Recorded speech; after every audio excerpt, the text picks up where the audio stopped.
Introduction entre croyance et connaissance. La croyance est un pont fragile entre l'ignorance et la connaissance. Dans un monde où l'information est à portée de clic, il est paradoxal de constater que tant de gens continuent de confondre ce qu'ils croient savoir avec ce qu'ils savent réellement. Ce livre explore les idées fausses, les mythes populaires et les vérités souvent négligées. Notre objectif ? Déconstruire les croyances pour révéler les faits, afin d'ouvrir des portes vers une meilleure compréhension du monde.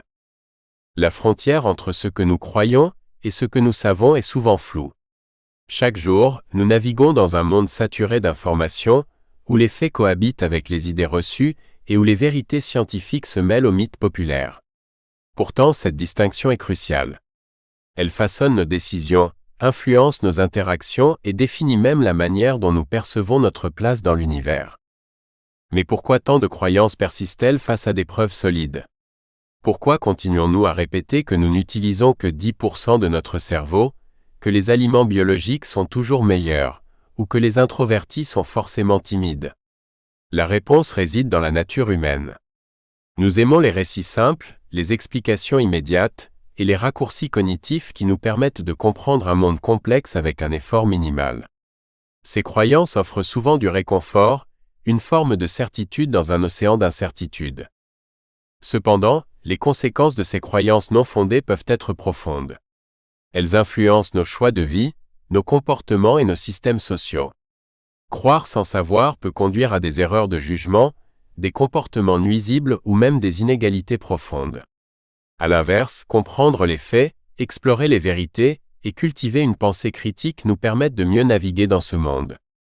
Ce livre n'a pas pour but de ridiculiser les croyances, mais plutôt de les examiner à la lumière de la connaissance. En déconstruisant les mythes populaires, en confrontant les idées reçues à des faits vérifiés, et en explorant pourquoi certaines croyances persistent, nous espérons offrir aux lecteurs un outil pour mieux comprendre leur réalité. La croyance est une porte d'entrée vers la connaissance. Mais pour traverser cette porte, il faut poser les bonnes questions, chercher des réponses précises, et être prêt à remettre en question ce que nous avons toujours tenu pour vrai. Ce voyage entre croyance et savoir est un chemin vers l'épanouissement intellectuel et une meilleure compréhension de nous-mêmes et du monde. Alors prenez une grande inspiration, ouvrez votre esprit et préparez-vous à plonger dans un univers où les certitudes vacillent, mais où la curiosité triomphe toujours. Chapitre 1 – Mythes scientifiques populaires. 1.1 Le mythe des 10% du cerveau, les origines de cette croyance et pourquoi elle est fausse. Les capacités réelles de notre cerveau et les mystères qu'il reste à explorer. L'idée que nous n'utilisons que 10% de notre cerveau est l'une des croyances les plus persistantes dans la culture populaire. Ce mythe trouve ses racines dans plusieurs sources souvent mal interprétées.